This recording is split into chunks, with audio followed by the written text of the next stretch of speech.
Irreverent, entertaining, cool. You're listening to LA Talk Radio.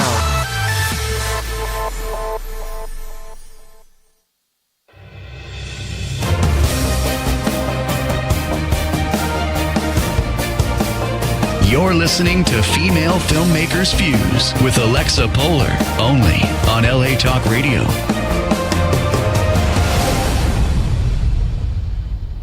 Thank you for joining us here at Female Filmmakers Fuse. I'm your host, Alexa Polar. Today, well, almost every Sunday, my co-host is Robin Pabello. Happy Sunday. Oh. Wrong mic. Fix the mic. Hang on one sec. There you go. Hello. Happy Sunday. That was a glitch on my end. And today, our special guest is Kayden Phoenix. Yes. That is one cool name. Thank you. Kayden Phoenix. It's really cool. I like it. And then your production company is called Phoenix Rising. A Phoenix Rises. The Phoenix Rises. You got it. That's awesome. I like it. Thank you. I like it a lot. And you're known as a Chicana Director. I am. Yes. That's absolutely cool. That's great. I'm happy about that. Yeah. Go into that, please. How did that come up? Who started calling you that? How did, Well, I am Chicana. I am Mexican American. Depends how you want to define Chicana, the word Chicana. But I am Mexican American. I am a second or third generation born here in the U.S. My grandparents came from Mexico, and they were raised here, but they were born in Mexico, in Jalisco, and in Chihuahua. And so I am by default, by that one definition, I am Mexican American. Also, I am more in my head like an activist, right? Like I am forward momentum. I'm a forward momentum person. I enjoy the walkouts. I enjoy all women's movements, anything that can bring us to like an equalist position. And I know that's not a word, but an equalist position, I am for it, regardless if it pertains to me or not. That's awesome. Real quick, the phone number to call in if you're listening is 818-602-4929. Again, that's 818-602-4929. And Robin, why don't you tell people where they can hear this if they're not listening live later on? So you can always tune in to iTunes or Google Play. So if you are not available to listen live on Sundays from noon to 1, you can always catch us, like, and subscribe. Thank you for that. So that's really great. It's interesting because I noticed that I think people that are more multicultural or come from an area that's more multicultural, they tend to be more activist. Great. And it's fitting with the times. Absolutely. Obviously. I was born in Peru, but I was raised in Long Beach. I've been here since I was 7 months old. Very nice. So all I know is here. I mean, I've been back to Peru, but really this is it for me. And so I totally get what you mean, because especially when it, it's whether it's indirect or directly affects me with things that are happening right now, politically speaking. It's one of those things like, no, I can't stay silent at all. I'm just like, no, Yeah. And I totally get it to one extent, but I mean, it's an extreme, I think, of what's happening, like with the children and all that. Absolutely. It's so sad. And like, I'm from East LA, so I'm Boyle Heights, and one of the boroughs in East LA is Boyle Heights. And like, we had the walkouts, right? Like we saw the Black Panthers, we saw with the Watts riots in '68, and then we started doing the walkouts. All 5 high schools in East LA started doing the walkouts, Roosevelt, Garfield, Belvedere, and all the rest. And so like, my grandparents went to Roosevelt High School. So it's like, I'm not going to say it's inherent in me because it's not necessarily genetic, but it's a really cool thing to be like, my community, my culture, they will stand up and fight. And like, you see the millennials and Latinos today, they do stand up and fight. And Correct. So it's a very cool parallel of like 70s civil rights movements, and then we have it now as well. Like, we're just fighting for our rights. We're fighting to survive, just to stay alive. Yeah.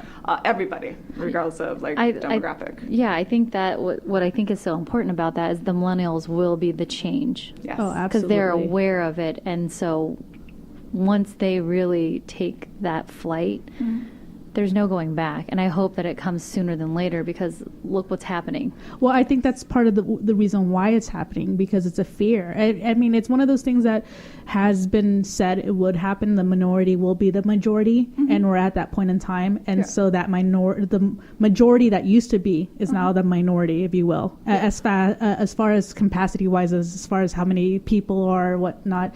And so they're freaking out.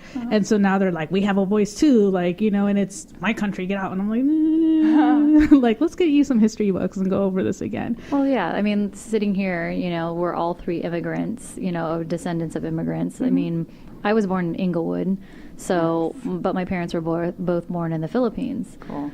You know, grandparents, one was born in Scotland, the other one was born in Spain. So, I mean, it's all derivative. We've all come here to this country for that. So, yeah, I don't see it as a threat, but it's weird that some people do. And I know anyone that's listening is probably thinking, like, I thought this was about film. But you know what? But it is, a lot of the things that happen in life is what inspires us to write and make film and television and whatnot, because we're using our voice. And that's what, Robin, what you're talking about, the millennials and all that. It's true. I was, not to side track here, but I was at a gas station the other day, and I had to go into the actual, you know, not pay on the outside, you know, and I'm about to enter my code or whatever in my keypad or whatever, and I'm sitting there, and a police officer walks in and he says hello to the cashier, the gas attendant, and the gas attendant says hi to him, and I'm going in there hiding, you know, what my code is. And all of a sudden, I see this face literally go right in front, like block me. And I was like, what the? Because I wasn't expecting that. And he's like, hello. And I was like, hello? Yeah. I was like, I'm like, what are you doing? He's like, when a police officer enters a room, you're supposed to say hello. And I was like, whoa, is that a new law? Self-imposed right. Law. Yeah. Militant. This is his response. You fucking millennials are all the same. And I was like, thank you. Because I'm 41. And I was like, well, thank you for that. I was just like, all right, cool. I was like, for many reasons, because the millennials are going to make a difference, and that's what scares you. But thanks for the compliment as well. So, but it's just interesting that that's their point of view. I mean, anyone that's opposed to a change, that's how they see it, as a threat. The change is not threatening. So I just recently worked as a mentor to one of the kids at Young Storytellers. Nice. And so he was a first-time writer, creator, and he was going to direct, and I was DPing, and I just kind of let him try to figure out what he wanted to do. And the content, I mean, he's a true millennial. He's 15 years old. There was there was some middle schoolers and high schoolers, but I was just like, the content that they're developing is from what they're seeing in their community. Absolutely. And that's the one thing that I absolutely am inspired by these young people, because the whole purpose of a film is to get a reaction, whether it's happiness, sadness, I can talk, words, and, you know, or anger or shock, you know, like that's the whole purpose of it, is to give a reaction to your audience, you know? Yeah. So, yeah, I'm glad that they are using what's in front of them. Like, Boyle Heights is a great community. My goodness. Oh, like, thank you. Okay. Yeah, like, I mean, as much as I don't know if anybody's been to Boyle Heights or knows of anybody. Shout out to Boyle Heights. Boyle Heights is in the house. Always. Just saying, you know what I mean? Because the community base there is so phenomenal. And that's the one thing that I feel like transplants don't really see that. People from the outside don't get to see that. They're like, oh, Boyle Heights, oh, don't go there. And I'm like, no. No, the ones that say that should not go there. So it's actually okay with me. And it's weird because Robin and I were recently there not too long ago filming, and it's such a beautiful community. Like, I'm looking at it, it's vibrant, and I, as a filmmaker, and I'm sure you constantly get inspired by it, it's just like, holy cow, all these amazing shots I can get here. You know, there's like the street where you're looking down and all of a sudden there's the city sticking up, you know, like right through the background. It's gorgeous, like no matter what time. And the people too. Yes. Like, they have their own fashion, they have their own style, and they don't care. Like, they don't care what you think. The mariachis. Like, the mariachi plaza. Oh yes, my gosh. Absolutely. And like just that, they're being themselves. They're community, their culture, and like I'm standing in line, I look like I'm a whitewashed Latina, and that's cool. I'm a hipster, I'm a chipster, but like I'll turn around and someone will start talking to me, like some stranger, they'll just say a joke, and they're like, okay, cool. You laugh, and then they continue on with your day, and that happens all the time, and it's like amazing because you go to Hollywood, nobody talks to you, they look at you weird, you know, regardless. That's why it's Hollyweird. Yeah. So like that's a really refreshing thing because I've lived in Hollywood. I've obviously lived in Boyle Heights. I still live in Boyle Heights right now, and so something that's really nice and appealing to go back to. Yeah. And that's one of the. I think one of the cities you can't do the whole gentrification, and that's what they're trying to do. And I don't think they're going to succeed. I hope they don't succeed. I like that you think that. I hope so. I was going to say it has cleaned up quite a bit. I mean, it actually has, but I think they're really strong on it. Like when we were there, a lot of the people were just like, we're only allowing the change that we're allowing. Any further than that, we're not going to allow. They're trying to, as a community, stay true to like their community base. But yeah, I mean, obviously you want, and gentrification can be a positive and a negative depending on who's looking at it. Or the extreme change that's that what I'm get. saying. So like they're taking the benefits, at least from what I've spoken to, like community-based you know, owners and operators that live there and have their own business there. It seems to be that they've taken the positivity from that to move forward. Obviously, you know, you want your neighborhood to be safe. You have children, you know, you want the up and coming kids to like be safe and have a place. Yeah. Obviously, the negative is kind of where you want to like sweep out the door, but you know, obviously that also comes with people. So you know, where do they go and what's going to happen to them is usually the question. Yeah, I mean, people get displaced. Like, so we've had there was a place I grew up with going to Hockey Mike's, which is just a diner, family diner. Just you know, you go for breakfast, that type of deal. They sold it, and now it's a 7-Eleven. They demolished it, and now it's a 7-Eleven. Do people go to 7-Eleven? I don't know. We have liquor marts every corner, but it's fine. Yeah. You know, there was another one that was a Mexican diner, and the owners sold it because they own the thing that's right across the street from them. And that's fine. They demolished it, and now it's a Panda Express. We don't need another Chinese places. Like, we have, you know, the mom and pop stores as well. Right. We do have that. But I do see people walking in. I won't walk into the Panda Express, but that's me.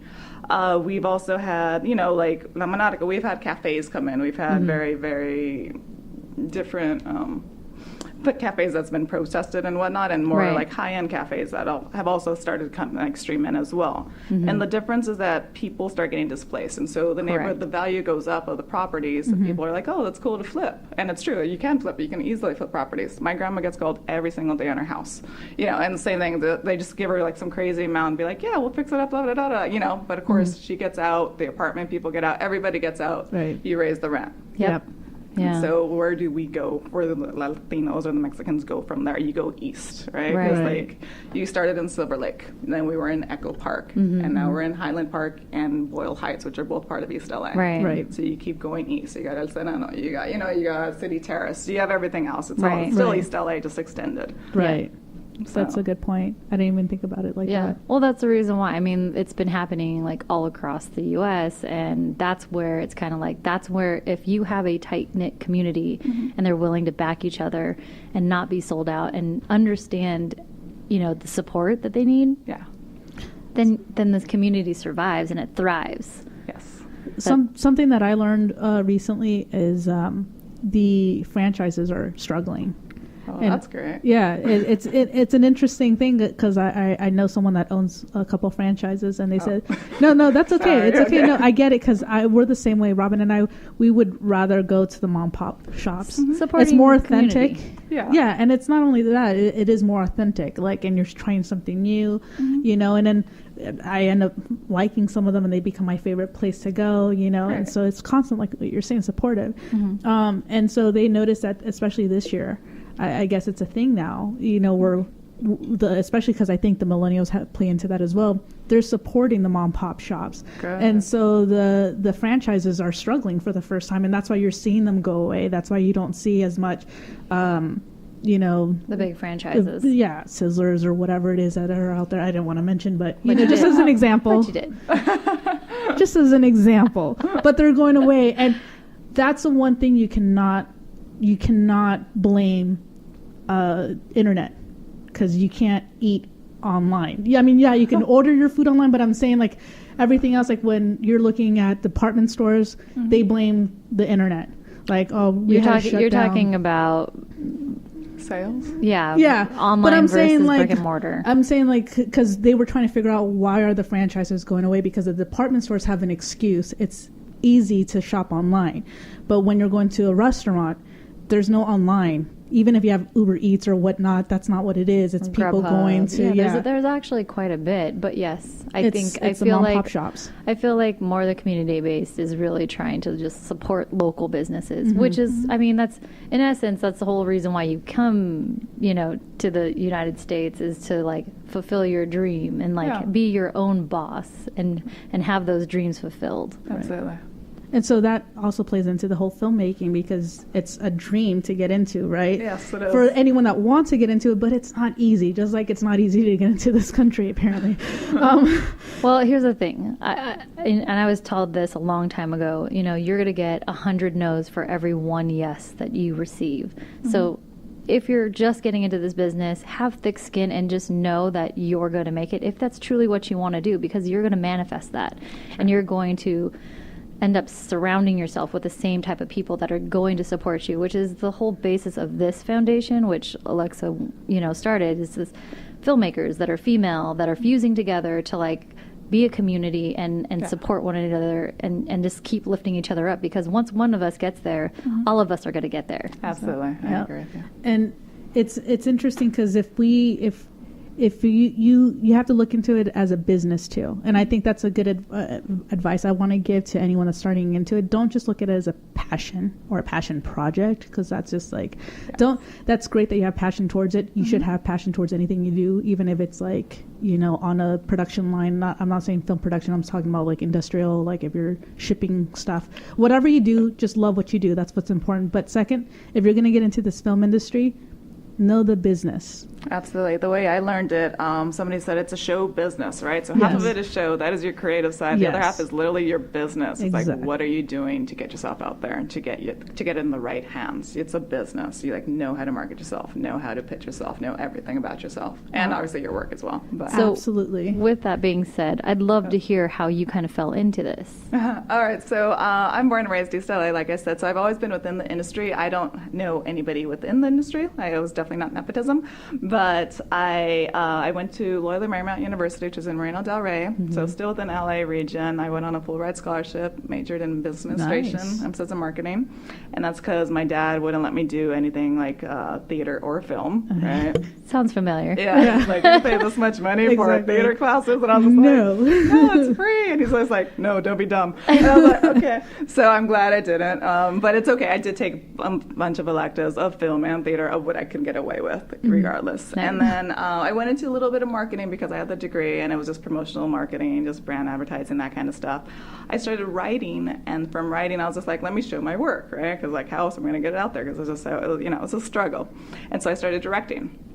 And then out of necessity, I started producing, because, it's easier for me to get it done and not pay me. Yeah. And so I did all that, and I realized I like directing more so than writing and producing. I don't mind the other two. I'm just saying directing, if I had to choose one, it'd be directing. And so that's what I started doing, and that's kind of just pretty much push yourself. I did 7 shorts last year. I had a co-writer and co-director at that time as well. And then this year I'm on my own. I'm already on my 4th short, I believe, and they've all hit every film festival, or have hit film festivals, all of my shorts.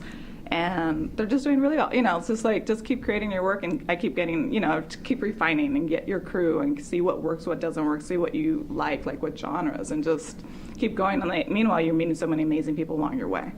Absolutely. And you're speaking of genre, because anyone that knows me knows, like, there's a lot of scary stuff.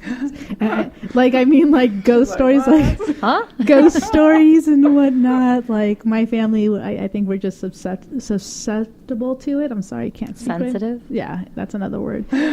Thank you, Robin, my thesaurus. And so, so we're pretty ultra sensitive to that stuff, and people look at us all the time when we share stories. That's great. Yeah. You would think I would write that stuff. But I don't. You write? I write everything else but that, and I for the first time I'm trying it, and I know you're going through the same thing with comedy. Oh, yes, I'm doing a comedy. I've never done comedy. I'm not that funny, which is maybe that's Really? why. No, on paper I'm not. Thank you for that, otherwise. But I have a tendency to go more dark. I do drama, martial arts, action, because that's what I'm used to, and I've grown up watching that stuff much more than comedy. Comedy is much more situational or just like visual. Like there's just beats that you have to follow, and I'm more just like, no, I'll just follow plot points. So I am doing a comedy to extend myself. It's Nice. short. It's much more like a la Office type deal. Nice. We'll see if it comes out like that, but that's the what I'm looking for right now. And we shoot next month. It takes place in Echo Park. It's very hipstery, very... I don't know. I mean, it's still being written. I'm still writing it, so I can't really pitch it yet. But Gotcha. It's going to be fun. It'll be so much fast. Very, Office. I just got to go fast and hit the beats. It'll be a bunch of improv, which is nice because I don't do improv, and I've never written for improv, but like the characters are really funny and the actors are great, and so I look forward to it. I hope it's great as well. If not, we'll fix it in post. And The dreaded line. Right, Edward. Fix it in post. That's so funny. Yeah. So you wrote it. Are you producing and directing it? Yes. Okay. All right. No, that's good. So to those that are listening, so since you're kind of one woman banding this right now, so how do you segregate the three different roles? So writing is literally just development. So that is your first thing. If you don't have a piece, you can't go anywhere from that. So you write it out, you get the concept, you get it in your head, you see it, right? Visualize it, which helps you for the second step, which is directing and the producing part. So producer comes in when you're in pre-production. So development, you write the script. Producer hat comes in and you're like, okay, pre-production, go get all the people, go get your money, go get your cast, your crew, go get any equipment you need, set it up. Right. On the day is the actual production, so you're the director. And technically you're still producer, but you're the director. And you're literally in charge of talking to the DP and the cast. Everyone else, the DP talks to all the crew, and so you're very lucky there, because I have a really good DP. And so I know nothing technical, so don't ask me. But That's me. But I mean, some people do, some directors do, which is great. Me, you can say like 40 frames per second, I'll be like, yeah, that's great, go for it. But it's okay, I'm learning along the way. She's a really great, my DP is extremely great. And Shout out to your DP, which is Marisela Mendez. woohoo. That's right, another Latina. And so we've been working a lot together also. And what was I saying? So director, and then it goes, once you're done shooting, whatever your shoot days, you go to post-production. The producer technically is done, if you want, because the director and producer is pretty much the same for me. And so you wait, till it's done, and you give the edits once you get the rough cut, and you like tweak the back end of this, of the second. And then you give it to the composer, you do the sound mix, and then whoever, if you want, I would say producer, just starts doing like, here, film festival, submit it to this. This works out, give a little cover letter. And that does just marketing afterwards and posting, lots of posting. No, that's Beautiful. See, that's a great breakdown for thank people that are you. listening. Yeah, no, that is great, because especially anyone starting out, it's always one of those confusing things that I can't stand. When I was starting out, sitting there in the audience and waiting to get my hand raised to ask the question and then get a very generalized answer. And it was always the same generalized answer. And that's why, in part, we developed this podcast so that we don't get that generalized What was the generalized answer? It's always like, depending on what the question is, like, for example, how do you get an agent? Just this is what you got to do, just keep doing it. Yeah. And then everything is pretty much just keep doing what you're doing. And I'm like, okay. And that's why I'm asking you, because you're there. Yeah, I don't want an agent, me personally. Yeah. But I'm saying there were people I went to one just to hear what they were going to say, thinking this is going to be different. It was a little bit different, but pretty much they just extended the generalized. Just keep doing what you're doing. Yeah. And it's the same thing like when people ask. The question that I notice, and I used to ask but I stopped asking, was like, okay, how do you get financing for your project? Yeah. And it's kind of like, you just get lucky. That's pretty much what it is. Like, ask family, ask friends, do GoFundMe, blah, blah, blah. And I'm like, so you're telling me exactly what I'm doing now. How did you get your projects, that's $5 million. How did you get the $5 million? Well, just start asking your family and friends. Like, Jesus. Yeah. But that's the generalized answer that people get. And so I learned that there's different ways of doing it. Absolutely. And that's what should be said. There's different ways of doing it. There's different approaches depending on what this is, blah, blah, blah. So there's a certain way to answer it. And doing the generalized answer helps no one. I feel like you're just closing the door on people that are trying to make it. Sure. This is a huge industry. There's plenty of room for everyone. Yes. There's no need to close doors. Absolutely. I get the thick skin. I understand that. But in a way, why close the door? Because you never know who you're going to be working with in the near future. True. You know, and that's how I see it. That's why sometimes it sucks because my memory's pretty good. Mine's the opposite. So everyone's just like, hey, great to meet you again. I don't know your name. But it's Right? cool, yeah. You forgot who I was, 5 seconds ago. But it's all good. It was like, why am I here? But irrelevant. But yeah, it's one of those things. Like I know I get into it with Robin sometimes because she's like, Alexa, just and I'm like, no, I remember that person. They were rude. I can't let that go. Like that's my thing, and part of it's not the thickness of skin. I think it's just how I was raised and all that. My mom is very stubborn. I'm stubborn by nature, and it's one of those things. Like Robin's like, yep, and I was like, I know that. No, you just have good standards, and you expect the best character out of people. Right. True. That's a better way. Treat others the way you want to be treated. That's how I am. I try to treat other people good. And the moment I see something that's just off, I'm just like, all right, we're done. Goodbye. I mean, sometimes people have bad days, so you try to give them the benefit of the doubt. So regardless, but yeah, definitely, let one slide, and then the second time, make the change. Right. That's it. And it's great that you have this relationship with your DP. Robin, for the most part, is the person I work with. She's the DP on my projects. And it's interesting because you're right. She's very technical. Yes. I am not. Totally not technical. In comparison to me. Okay. Yes. Yes. No, technical outside of the camera, that's me. Like, I know computers. I can probably break one down and That's all the rebuild it and all camera that. is. The camera is now considered a computer. Right. That's all it is. But I'm talking about part, lenses and stuff like that. She'll Yes. talk to me about this, and I'm looking at her, and it's like literally deer in headlights. I think she loses me. As soon as she starts talking, there's a cartoon going on in my head, and I'm just like... Eyes glazing. Yes, you just exactly. And this is where she gets frustrated. And she's like, you're supposed to know this stuff. And I was like... No, this is stuff that I would like for you to learn because then you have it. It's in your arsenal. That's Right. true. My DP tells me that. We went through See? every one of my G&E of the crew, like Gaffer, Grip, Best Boy Swing, XYZ, all that. Yeah. I know parts of it. So. That's good. Yeah. It's all a learning It process. is. I mean, in all honesty, because you want to have a shorthand with your director, so that way it's kind of like, oh yeah, we can do this. Or sometimes like the director will call for, hey, I'd really like a 40 mil. This is what I'm looking for, and you're just like, okay, well, if this is what you're looking for, maybe this lens would be better suited for what you're. And then they're like, oh yeah, and I'm like, okay, see, and that if you build that rapport and that shorthand, it benefits you and the entire crew, because then you have something less of having to have a discussion about. So just note it, that conversation that Robin just paraphrased was not done with me because I don't know what a 40 mil is. That's all right. All you do is nod. I'm telling you, it works out really well. Right? That's me right now. I'm like, that wasn't me. Oh my goodness. Yes, I was referring to a different director that I've worked with.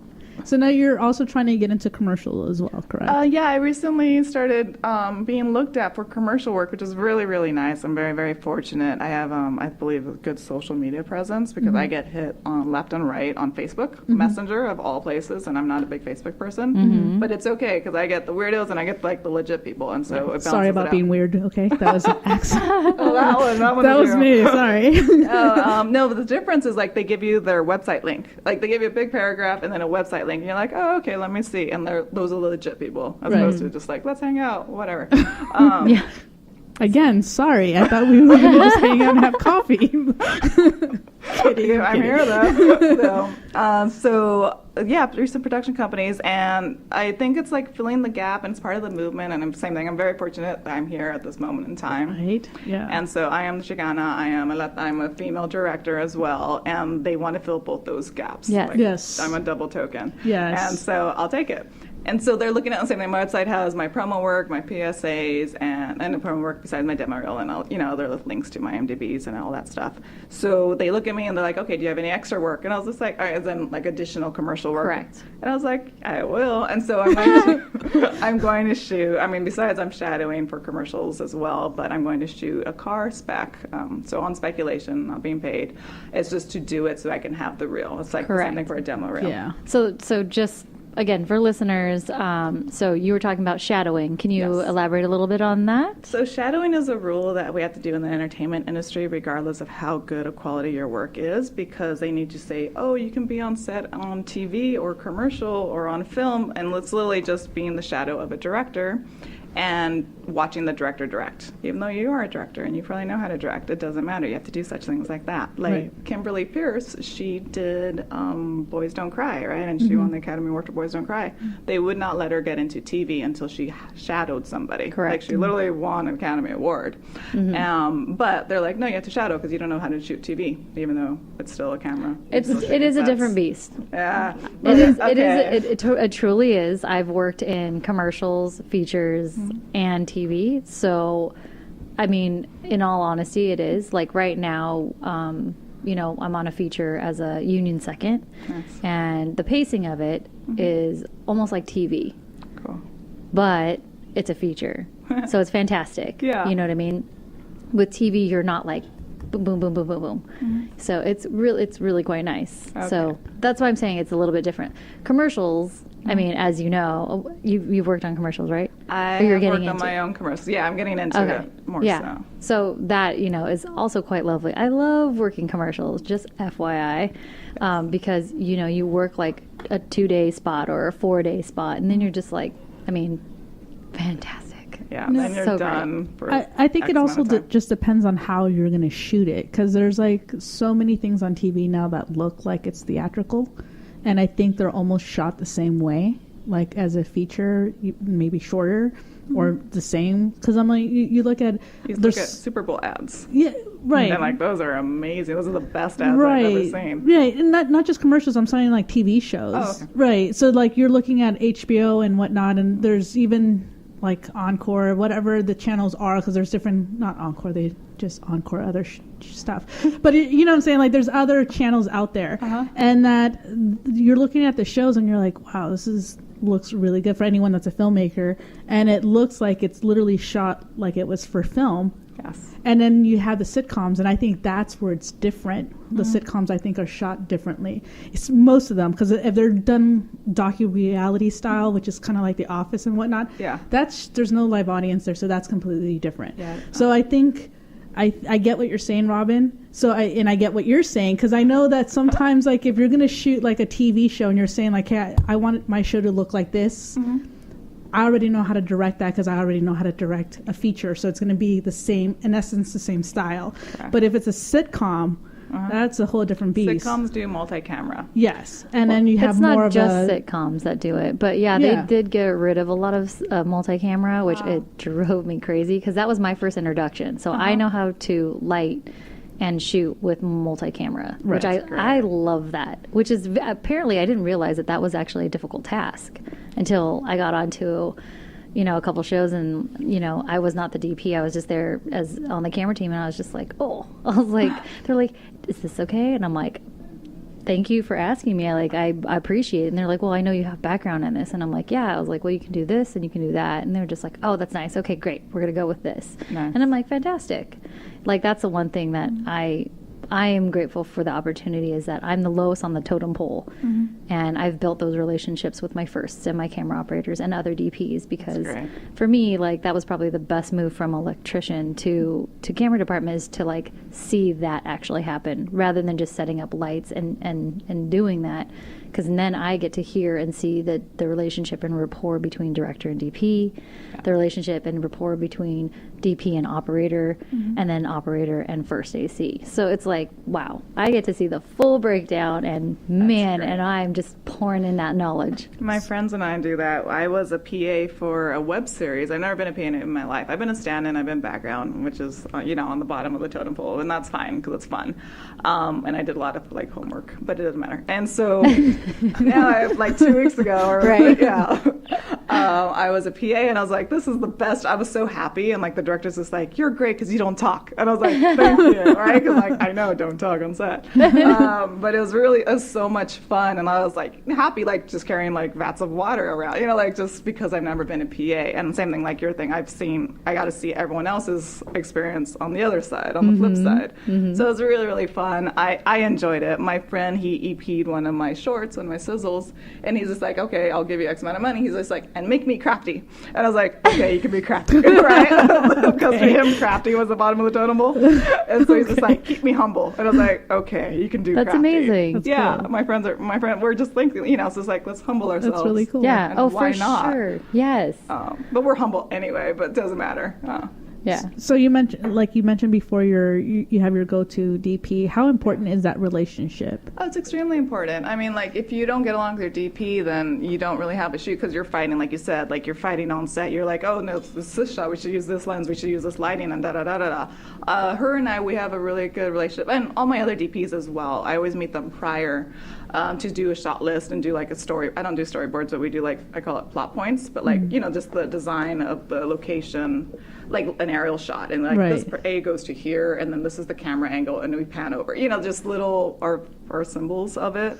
And then, of course, it translates to a shot list as well. So we have the visual as well as, like, just the text version.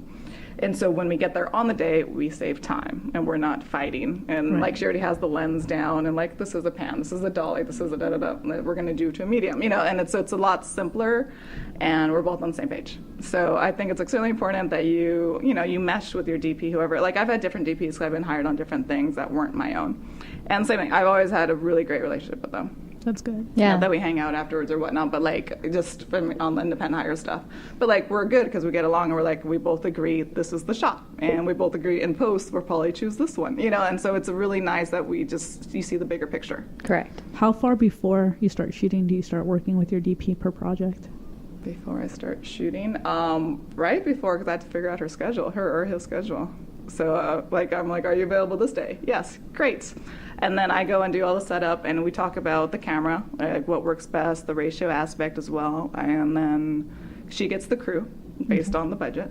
And so it's like she's doing her stuff, and then pre-production day, which is the day before the shoot, we go and get, either I do or she does, or someone else gets hired to go pick up all the equipment, to pick up the truck and the equipment, the camera, and the G&E, which are the lights. And then that's it. And then same thing, the shoot, and then whenever our end day is, just go return it all. So I hate it's a whole returns. big thing. Yeah, I mean, Ugh. yeah, I lost one. I lost a cable, and I still don't know what it's called. It doesn't matter. Not my fault. But, I wasn't a PA. It's okay.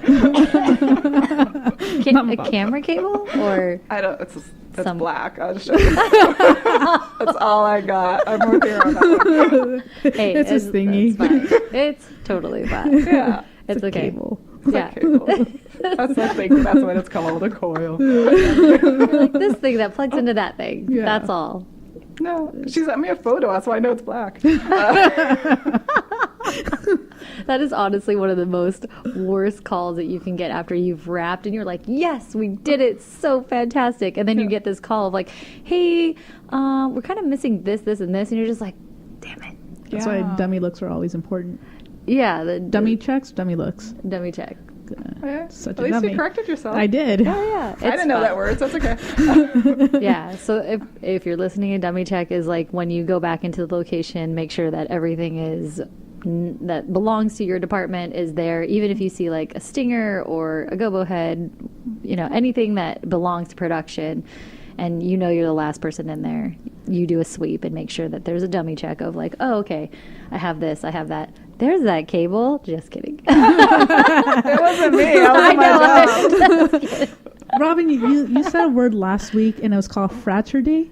A Fraturday. Okay. Does that apply with any day, though?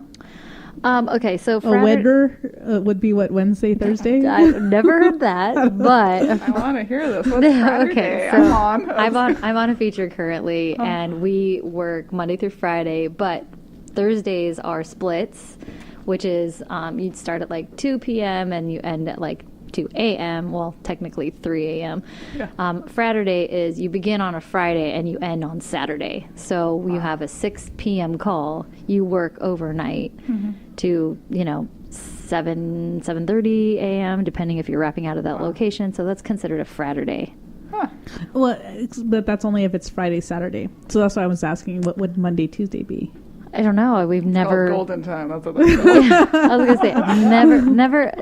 The only reason why I think that became a thing is because you're literally not having you're working into your weekend. So technically, you have Saturday off and Sunday off, but because it's a late call on Friday going into Saturday, that's why it's called a Fraturday.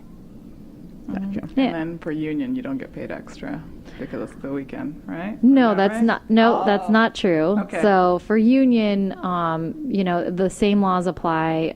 So depending on what tier it is, that's what you get paid. Your rate. Straight time is 8 hours. Then you get your, your regular time is 8 hours, and then 10 hours, and then anything after 12 is then like time and a half. Cool. Yeah, so they have a breakdown of that for union stuff. Non-union stuff, it's more of a kind of like your non-union people want to try to like make the union Rates. applicable because it's more of out of respect of the job and the position, even though you're not union.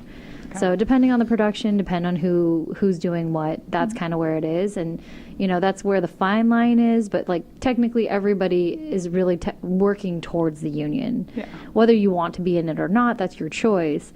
But, at the end of the day, it's kind of like, okay, so this is the guideline, this is the rule. And so that's where the non-union rules come from as well. It's kind of like you're pretty much trying to be equal to union if you can, because then it's like a respect and value of your time and talent. Now, question. Yes. Okay. Because we have similar backgrounds. I mean, I'm Peruvian, still Latin, So my thing is this. When you direct, because I direct as well, do you try to make your projects as diverse as possible? Always. They're always diverse as possible. My last one, I did a short, I believe, 2 weeks ago, and it was all Latina crew. It was the first time I can say it was all Latina crew. I've had all female crew, and now it's all Latina crew. And it was a little bit more work to find them, right? Like, we all exist. It's just opportunities. It's just you have to go out and search for them. Right. Like, there's no excuses. They exist. Go find them. But they're working, which is really good as well. But, like, go get them. And so I can finally say I have that. I've always had a female lead and a female diverse lead as well. Yes. Except for maybe one of my things. Unless I'm hired on, then I don't have that power to say because I didn't write the script. But otherwise, on my own stuff, absolutely always female diverse. I always have minimum I've had is 75% female crew. And then, of course, within the reason, everything else. But everyone is always diverse as much as I can get away with it, as much as I can afford it, as much as everything else. And do you ever do union, like SAG, or do you do non-union? I just did a SAG. It was my first union, just for SAG, not for crew right now. I had the girls from East Los High, and so they're all my friends. They're all great people. So one of my friends produced it. She was the lead in East Los High, and then two of the supporting actresses were also, obviously, leads in East Los High, and so they were the two leads in my short. That's amazing. Very cool. So we had to be SAG. Yeah, I know. I asked that because I try to work with SAG just because there can work with us as well if the talent becomes flaky. Because that happens. Good. I didn't know that. Yeah, because you just call it SAG, and SAG will just be like, "Hey, what are you doing?" Like, and usually they're not, because if they're in the union, they're not going to be flaky. They're extremely professional. Yeah. And not to say that non-union actors aren't, but some of them that are just starting, just if they say the pay is not as good or whatever, they look at it like, I can flake on this, and they had no idea that you're flaking on a lot of people, like all the crew that's involved, the other talents that are involved. There's so much involved that we set up a whole day to shoot that day. And if you flake on them, you just screwed everyone in production. And that's one of my pet peeves. And so I've always tried to work on SAG projects because I don't have that issue.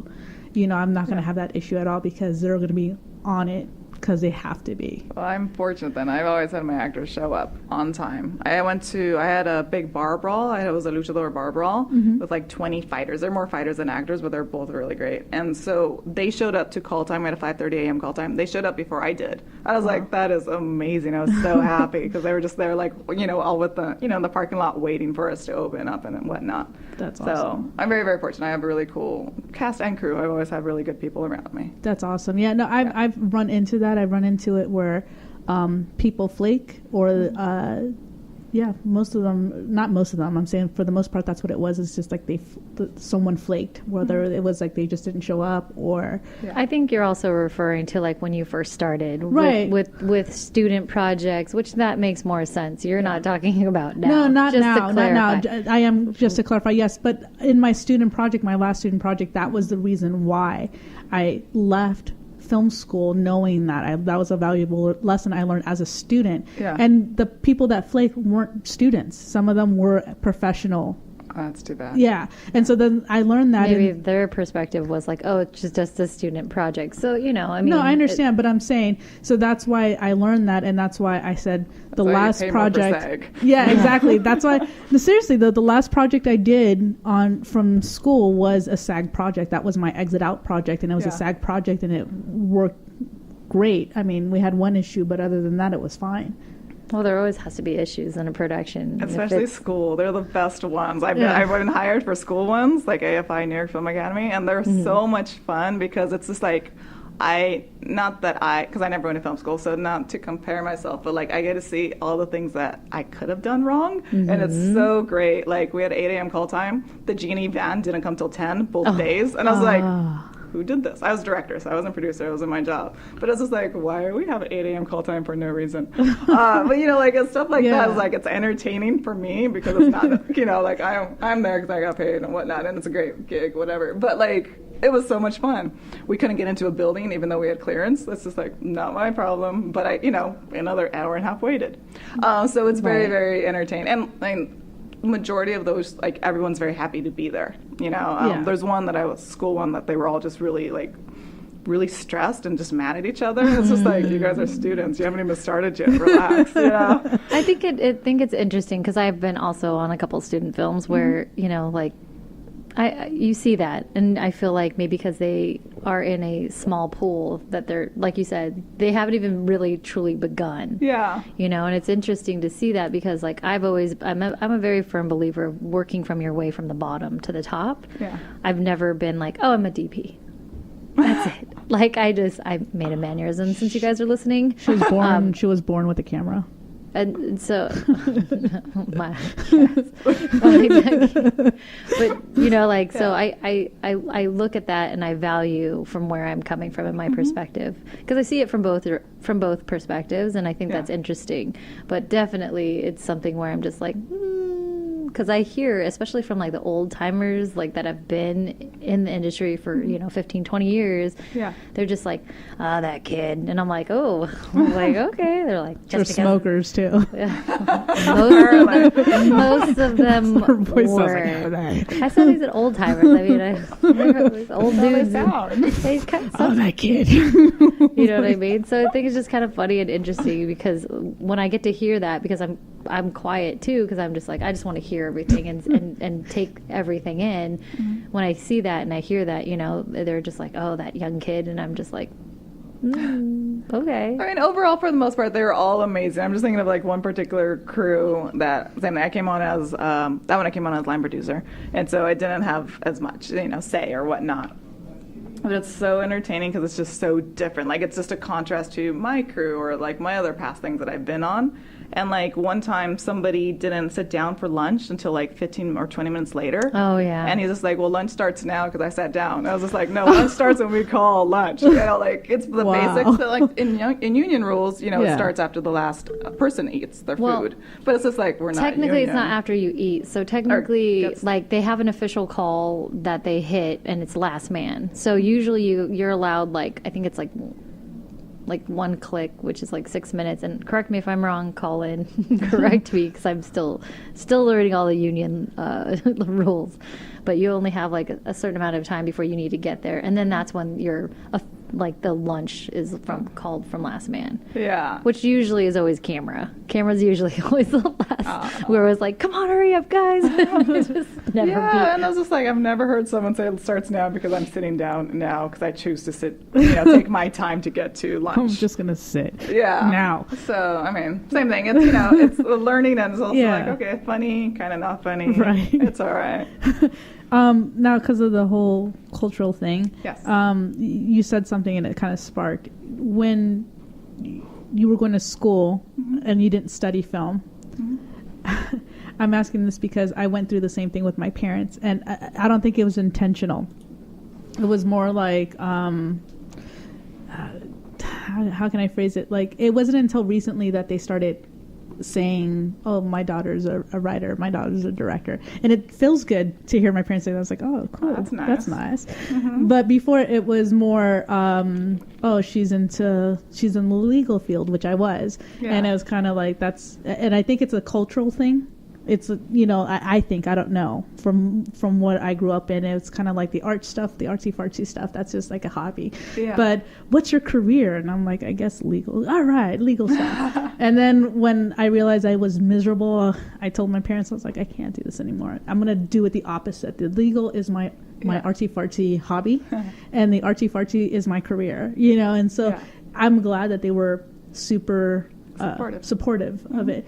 Did you find the same with your parents? Were they supportive of your career choice? Or my dad still pitches me as a background for Social Network. Like, he tells everybody, like, did you see her in Social Network? And I was literally a background. But he doesn't say that because he's just like, oh, she had a part. I'm literally in the back. I'm in part of a student classroom. Me and like 50 kids. But it's okay. But you see me. Pause it. Yeah, right there. He does. That's awesome. Screenshot right there. That's how he introduces me. And I'm like, it's not what I do. So that's my dad. He's very proud of me in Social Network.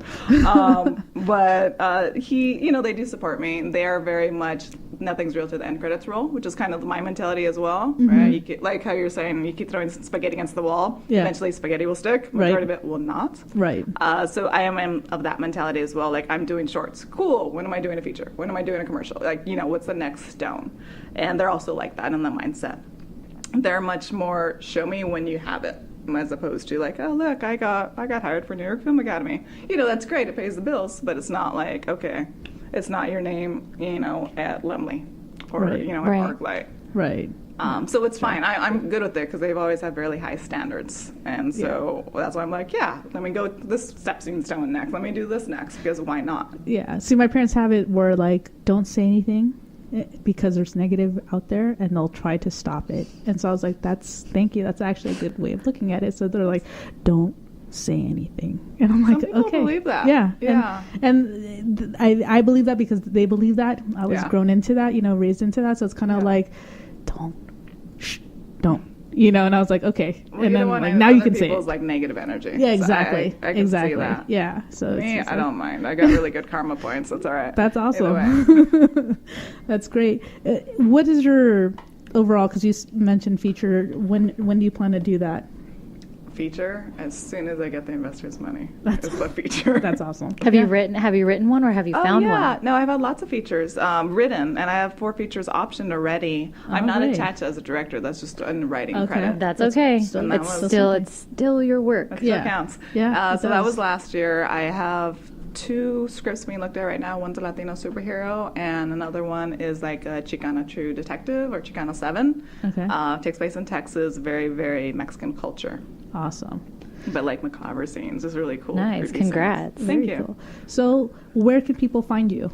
My Instagram is my name, Kayden Phoenix, Kayden. Phoenix is Phoenix. Facebook is facebook.com/Phoenix Kayden, and then IMDb, you can just look up IMDb Kayden Phoenix. Awesome. We look forward to seeing more from you. Thank you. And would love to have you back on the show. Yes, please. Yeah, this was fun. Yeah, especially after that feature. Yeah, exactly. For sure. Okay, yeah, deal. Share that.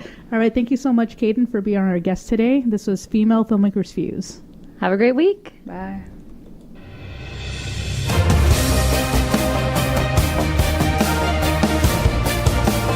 You're listening to Female Filmmakers Fuse with Alexa Poehler, only on LA Talk Radio.